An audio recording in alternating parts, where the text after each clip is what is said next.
what I'm really liking about AI, sure, it does save you time and it automates processes. So that's wonderful. That helps me.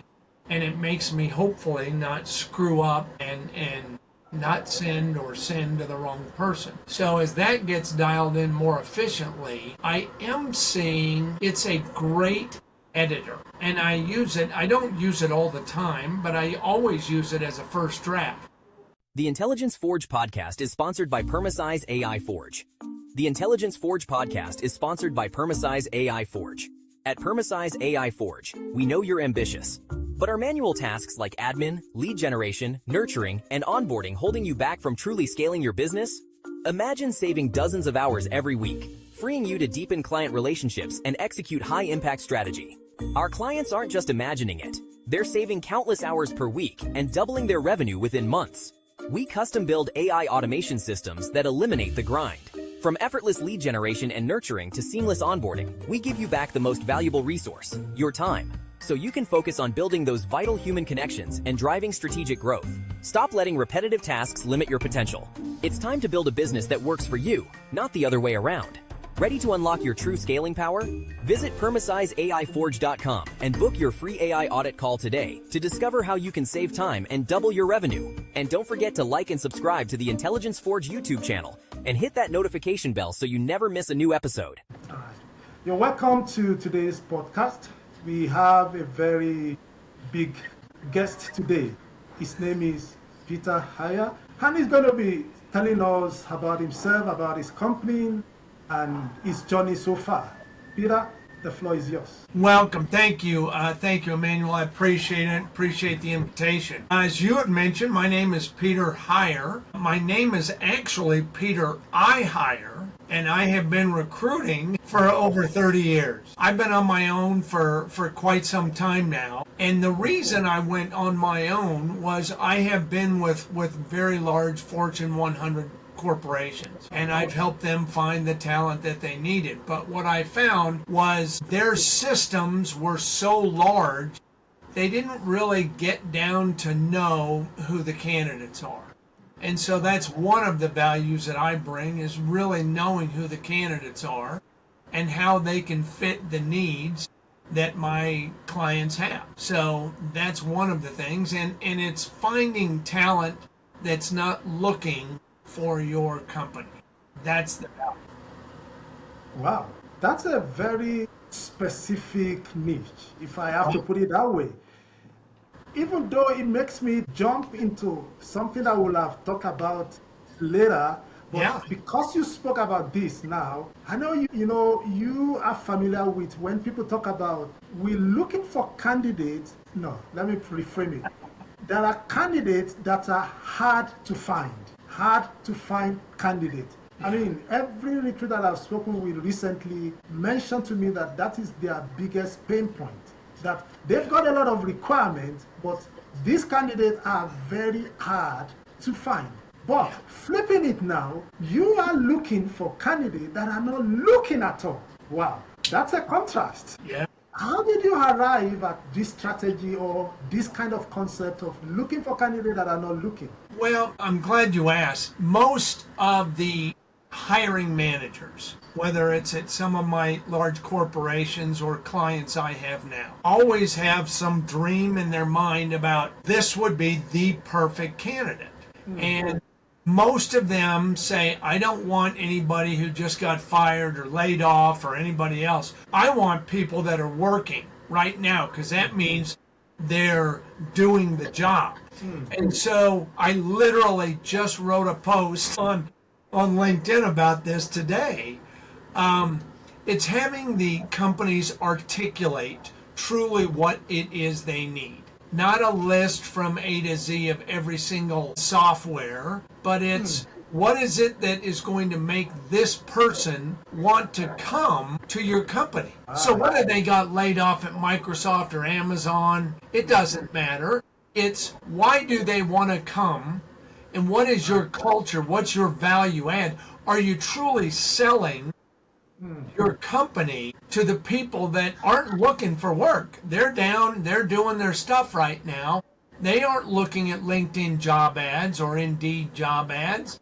they are doing their job and enjoying life. So when I tell clients and prospective hiring managers, tell me what's the value add for someone to join your company. And sometimes they have that, and sometimes they don't. And so I walk them through, how do we get to this opportunity? Was it because you're growing and you need another body? Was it because the last 5 people just walked out the back door?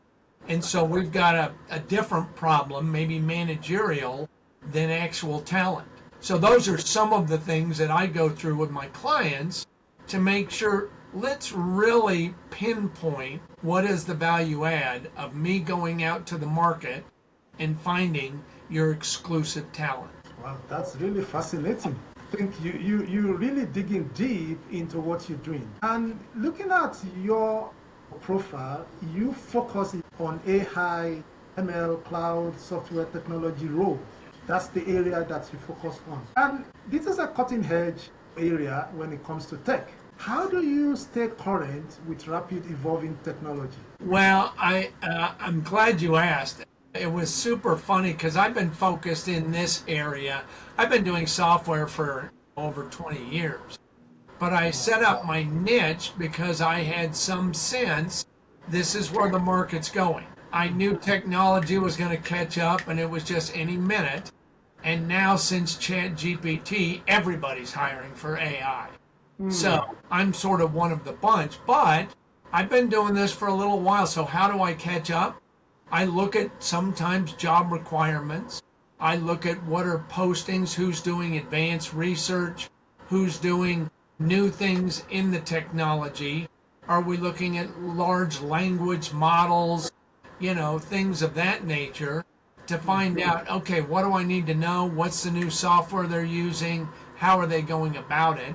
So I do try and keep my ear close to the, ground to find out what are companies doing and what are software developers doing so they can stay, up to speed on what the latest and greatest. You mentioned that you work with some major clients like DoD, automotive manufacturers, and healthcare providers. Can you share some of the most memorable success stories that you have? Maybe some challenges when you try to do placement for this company? Gosh, yes. And at the end of the day, Emmanuel, it doesn't matter what the technology is. Every single time for my last 30 years, it's always about educating the hiring manager and the client as to what the market is. So a great example, I had an opportunity with Lockheed Martin, DoD. They had to find all of these cleared engineers, and they had to have 90 of them so they could keep the contract they had and make sure they were fulfilling their needs to the end client, right? And so when I came in and observed for about a week, I saw the process that they had, and I said, there's no way you're going to meet your mandate. So I literally got in touch with the VP or the head of the program, which was with the Air Force, and I said, why don't we do this? And so we did massive screenings, massive interviews, and we ended up hiring 90 people in 90 days. And I was awarded for that effort because I had to change the paradigm of how the managers think. And we don't have time to hire. Well, if you don't have time to hire, then you don't need new employees. That's simply what it is. Thank you for sharing. That's really fascinating. Over the past years that you've been doing this, what are some of the setbacks, some of the challenges that you face, and how did you overcome them? One of the reasons, Emmanuel, that I went out on my own was there is a paradigm shift in the large companies, in the Fortune 500. They've got large systems, they've got large HR departments, they've got large recruiting elements to their company. And so what I found when I was dealing with one of my clients, I was asked to come in on a contract, and I found a VP candidate, but we had to change the rules a little bit because timing was very quick. This individual had other opportunities, and if we didn't jump on it and move when he could interview and when he could start, then we would miss him. And so I had the hiring managers interview, they made the offer, but they weren't going to let him start when he needed to. And so that was changing. Oh, we can only do orientation every third Wednesday, or we can only do, and we can't move our system to take care of an individual. And so, yeah, I got some managers upset at me, but at the end of the day, we're talking about an individual that's going to bring you and your company more revenue than you can even deal with. So let's get it down to the end goal, which is these are the people that are bringing your company revenue. I think we can not break the rules. We can bend them. We can make exceptions, which makes you more agile, which makes you more employer friendly, and it makes your candidates want to come to your company because, boy, they just bent over backwards and moved my start date and things like that. So that was, one of the challenges when you're dealing with large organizations and big machines that are churning a lot of hires. It's their flexibility or non-flexibility as it is. Well, I guess you're a pro now. You know what to do. Well, I think so. Sometimes I can be very upfront. Sometimes I can be just plain and simply honest. And some people don't want that. Yeah. They want to hear what they want to hear. I know. Thanks for sharing that. Let's dive into implementation. Do you want to walk us through some of the AI tools that you are currently leveraging on in your recruiting processes?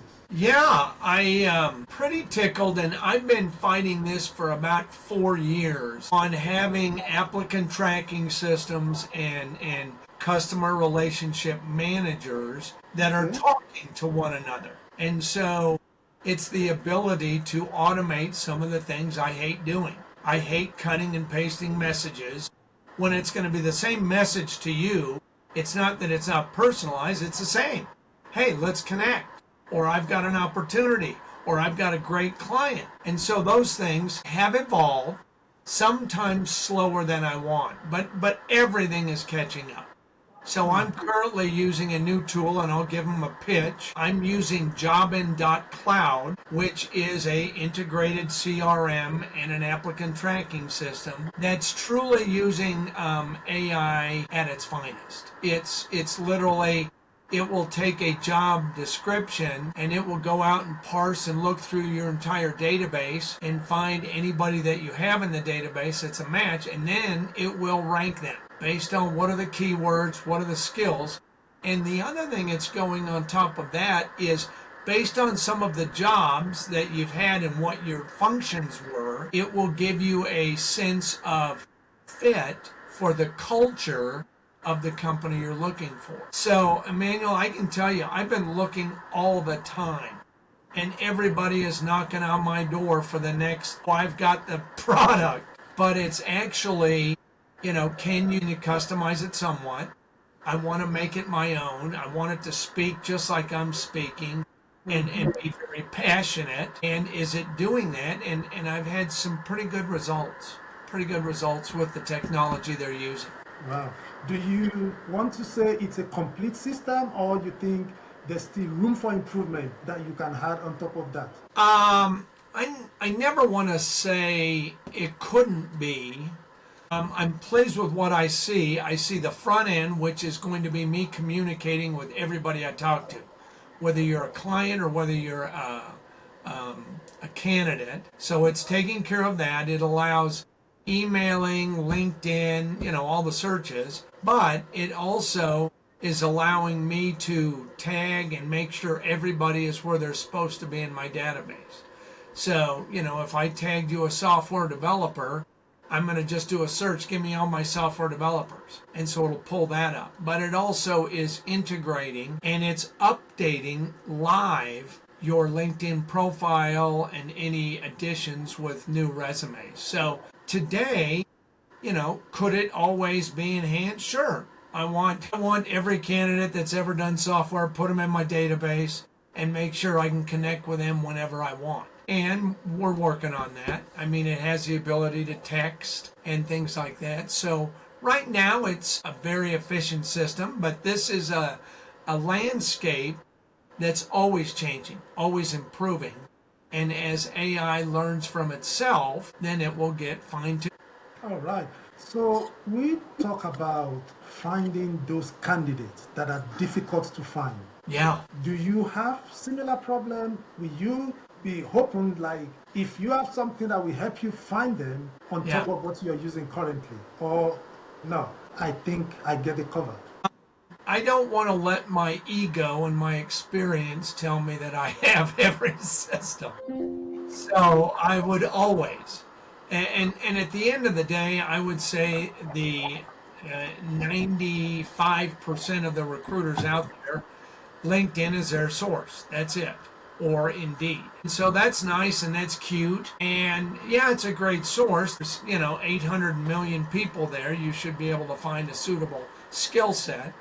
But it isn't everything. So I go back to some old school and try and find different ways to search for the skill or the talent or the location or the acronyms that I don't have. And so there's always, there's a reason why there's 10 different search engines out there, Apollo and Zoom Info and every other one of them, which is trying to tell you here's how you can filter your search. So if I use some old school techniques and some of my tools that I'm using now, I can find most of them, and I have in the past been able to find all of them. Would it disappoint me to find other ways to bring candidates to life that are, available and I didn't find them on LinkedIn?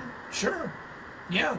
Always. I always want to give my client the opportunity to say no. And so that's, that would be great to find the ones that are not searchable. Right.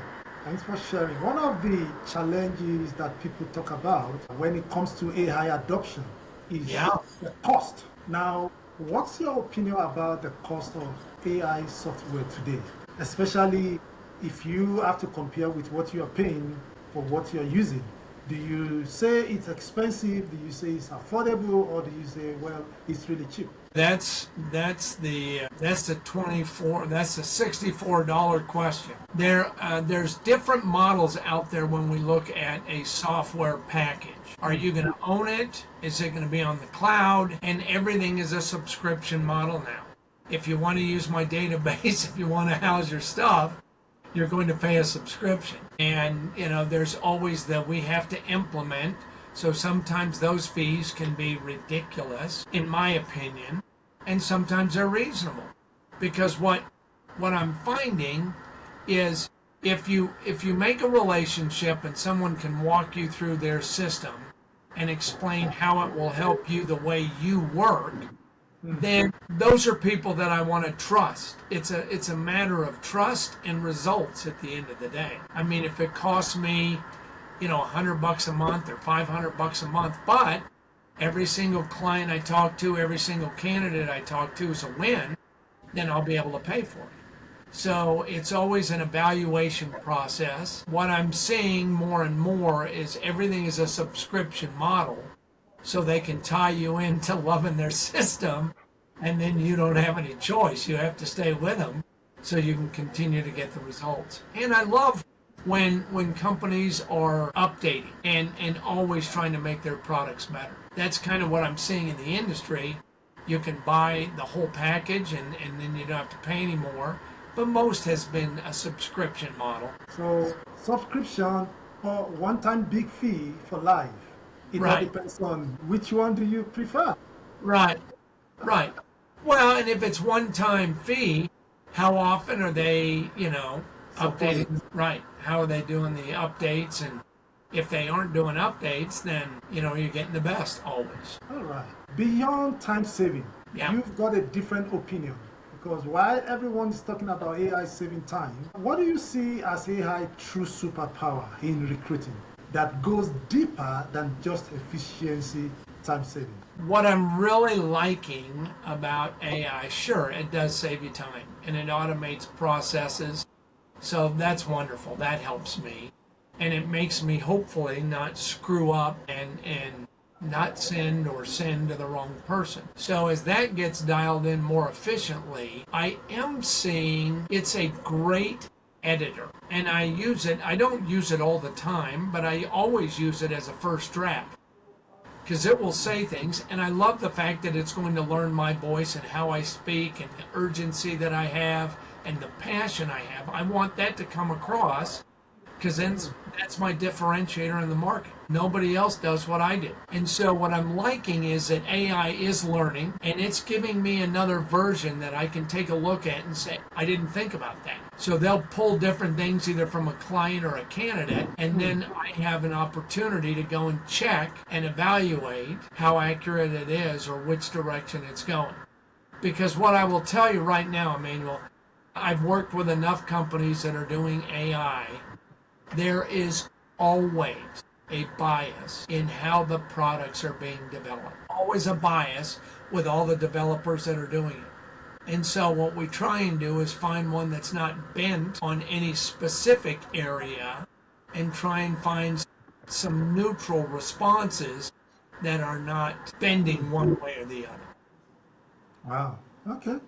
That's interesting. That's interesting. In your own opinion or in your own view, candidates' experience, how do you think top-tier candidates, professionals are responding to different AI-enhanced recruiting approaches? Well, what I'm seeing in the marketplace is everyone, whether you're a client, you're a CEO, you're a hiring manager, everyone is inundated with too much information and simple. Whether it's phone calls, emails that are automated on, SuperDrive, and they go to 4, 5, 6, 7 sequences deep, and they never stop. So, Autopilot. yeah, autopilot. And so I think the ones that I really enjoy are the ones that will make me stop and think. So they word things different. They actually took 1 minute of their time to at least look at who I am and what I do, and make it as personal as you can. And so that's what I'm seeing, is how to not only, it's differentiation in the marketplace.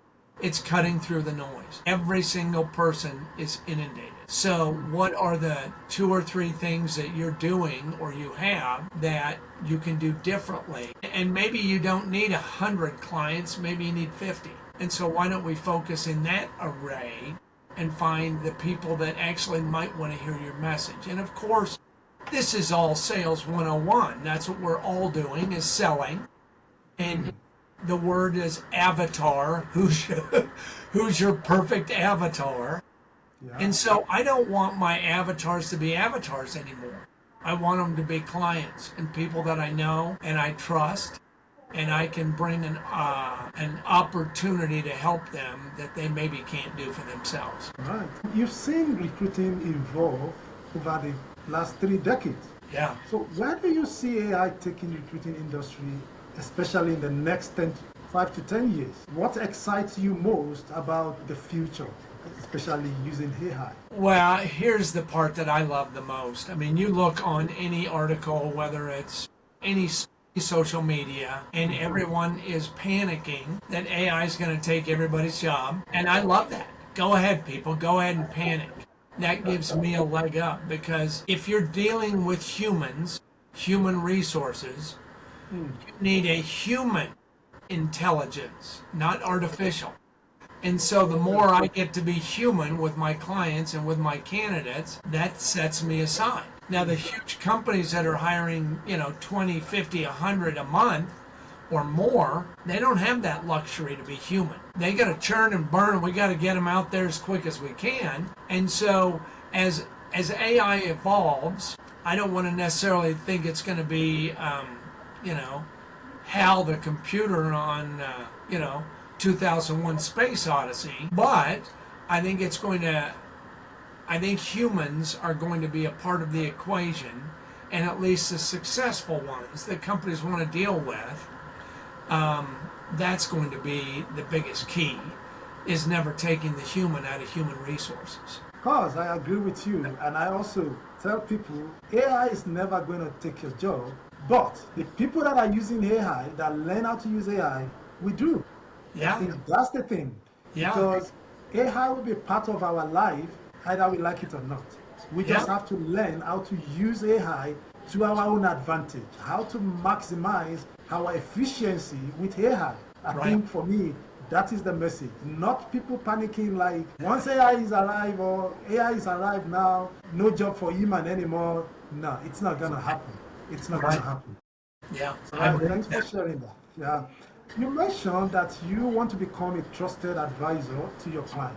Right. How do you see AI enhancing that, making that advisory role more compact? What new service are you also thinking to bring into play for your client?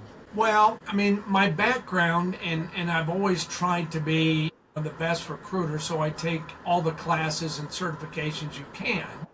And so I want them to know that this is not just, I'm doing this for a couple of years. This is my profession. What I do is I go find talent. And I want them to know that this isn't just a one-shot deal and they're done. I want to develop a relationship.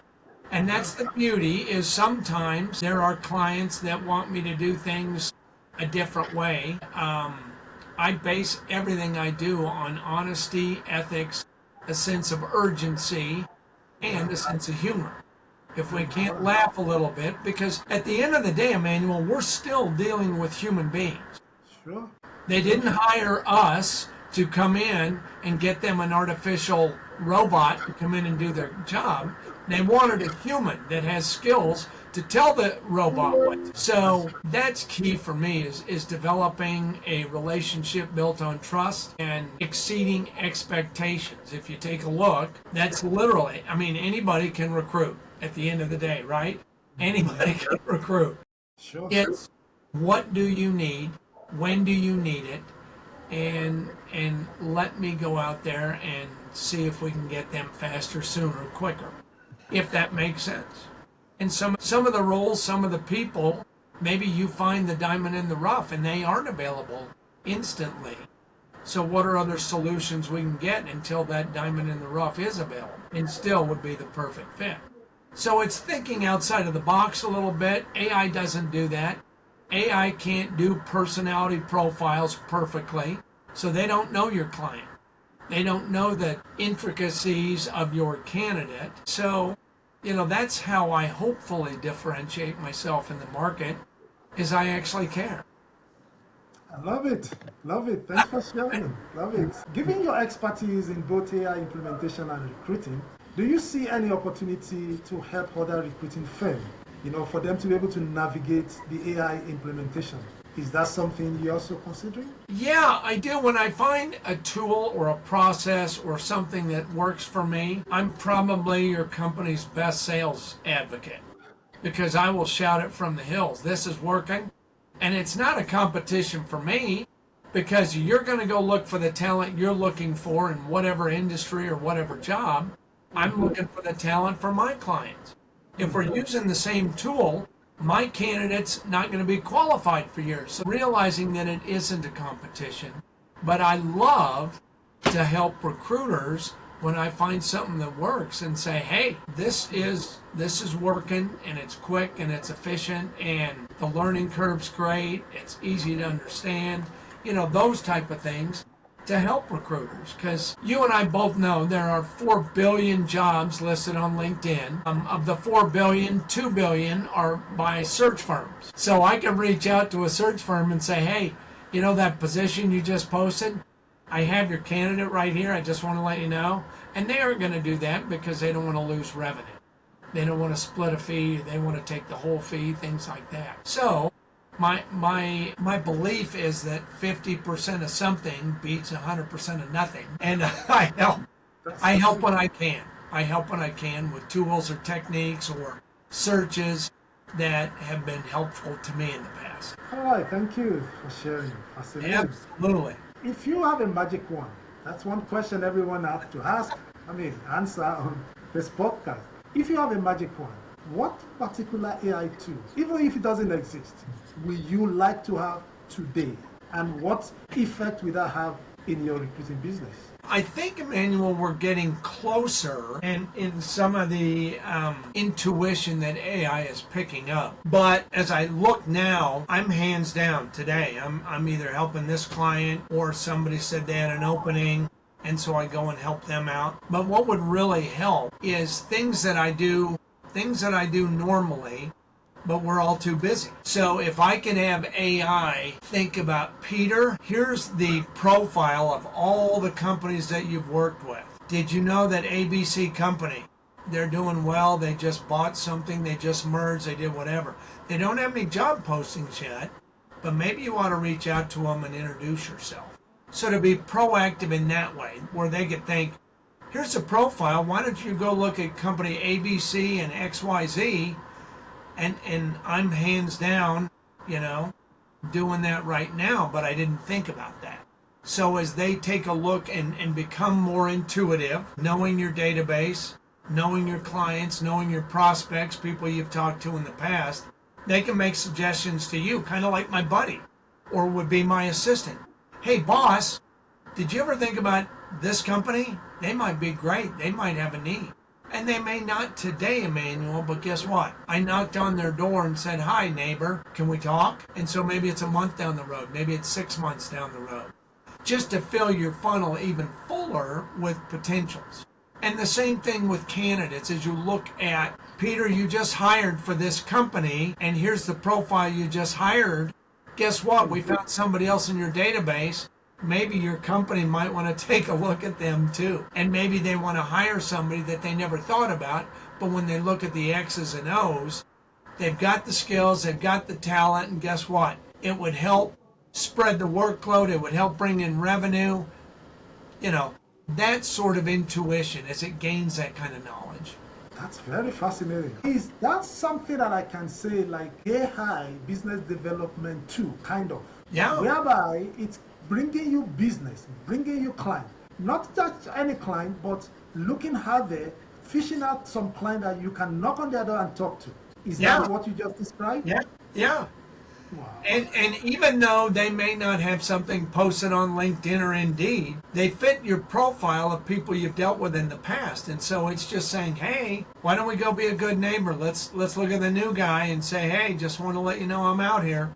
So You know why I'm really surprised? Not surprised per se, but excited, if I have to put it that way.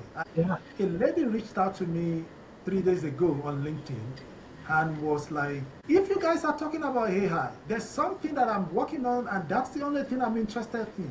Business development for recruiting. Then I responded, I said, what does that mean? Can you elaborate? Because I'm lost, I don't know what you're talking about.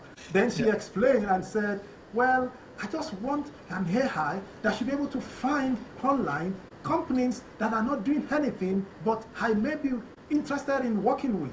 Wow. I said, can you actually describe how you want this AI to work? So yes. Let's jump on a call. And then we schedule for Monday. So when you're talking about the same thing now, it just makes it interesting to me, like, wow. So people are actually thinking beyond, like you say, time saving. They are now looking at the superpower of AI. Not just the manual, small tasks, but the deep things that people are not actually looking at, the things that people are not talking about, that can be a game changer, that can be a revenue generator for a company. I love that, Peter. Yeah. That's interesting. That's interesting. Let's talk about your growth. Where do you see yourself in the next 12 months in terms of your growth? Well, here's the encouraging thing. In the last couple of years, 23, 24, were pretty horrible. But I'm seeing more confidence in the marketplace. I'm seeing more growth. Seeing, not only mergers and acquisitions, but I'm seeing companies that are growing where venture capitalists will come in and the company said, you know what? I don't want your money because I want to do things my way. I want to do things the way we built it today. And so I feel very positive. I mean, it's not just looking at the headlines of the big five, the FANG group, the ones that are hiring or laying off. It's people are becoming, I think the thing that's the neatest is the last 5 or 6 years from the pandemic, if people have been with their company for 5 or 10 years and they are fed up, the fun part is they're going out and starting their own. this is what my idea is. This is what I want to do. And those are the people that I want to help that have these crazy ideas. And it's like, wow, I never thought of that, but guess what? Let me help you. So I like where the job market is today. I like the future of where it's going. And let's hope in the next 12 months it continues or, accelerates. I'd love to have somewhere between I can't even talk because I have so many things to do, and being able to service with the same expectations, effort, and urgency that I do now, but be able to serve more people. So, whether that means expanding, scaling, things like that. Because you know what? I mean, at the end of the day, you should have higher expectations when it comes to hiring, right? Yeah, sure.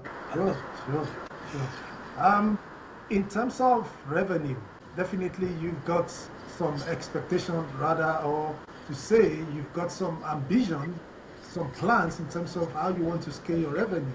I believe you will not mind using AI to enhance that if that is, if that comes to play. Right. But, yeah, you want to say something about that? Yeah.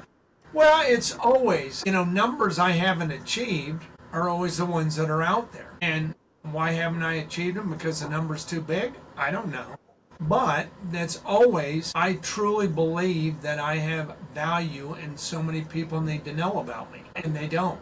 So I'm going to let God take care of that, and he'll double or triple whatever I need to if that's what his plan is. And so I do have a huge amount of faith that plays a key role in what I do today, what I'm going to do tomorrow, and always keeps my moral compass focused on doing the right thing. So if that's a little bit of increase, if that's way big increase, I'll let him take care of that. I like that. Thanks for sharing. What advice do you have for people that are watching this podcast, especially people within your industry, when it comes to adoption of AI? What do you have to say to them? Jump on board. Don't go kicking and screaming. It's not evil. It's literally just some phenomenal engineers that are making our day-to-day tasks and things that we do on a daily basis much quicker and faster. It's not going to replace you, so don't panic. Just go out and build relationships and use the tools just like you got your first Microsoft computer or your first Excel spreadsheet. This is the next evolution of it. Come on, people. Come on board. It's not going to hurt you. AI is not evil, according to Peter Heyer. Right. Thanks so much. Where can people find you? If people are looking for you for one thing or the other, where can people find you? I'm super glad you asked. So, you can always email me. I do go through my email, and so far it's manageable. So you could do Peter at higherexpectations.com. I'm on LinkedIn under Peter I Hire, and they could find me at higherexpectations.com. That's my website. So those are the three easiest, and I respond generally to text as well. All right. Thanks so much for sharing your thoughts. Absolutely. We really know and agree that the superpower in AI is actually where people should go for. Yeah. Because that is where the value is. Yes. And I agree with you, and I believe a lot of people will also agree with you. Thanks for sharing your thoughts, and we wish you all the best in your endeavors, and thank you so much once again. Thank you, Emmanuel. Appreciate it. You didn't quit your day job to become a full-time admin assistant. The Intelligence Forge podcast is sponsored by Permasize AI Forge. At Permasize AI Forge, we know you didn't start your business to spend 60 hours a week on paperwork, chasing leads, and managing endless admin tasks. You started it to build something meaningful and serve your clients. But right now, you're trapped in the day-to-day grind instead of growing your business. What if I told you our clients are reclaiming 15, 20 hours per week, increasing their revenue by 30 to 50% within 6, 12 months, and finally getting their lives back? We don't just automate random tasks. We build custom AI systems that eliminate the bottlenecks choking your growth, from leads generation to lead, nurturing and management to project management to client follow-ups. Stop paying for an expensive, frustrating manual system. It's time to upgrade to strategic automation. Visit PermasizeAIForge.com and book your free business transformation strategy call today. Discover exactly how much time and money you're losing to manual processes and how to get both back. And don't forget to like this video, subscribe to the Intelligence Forge, and hit that notification bell so you never miss an episode packed with game-changing insights. Your future automated business is waiting.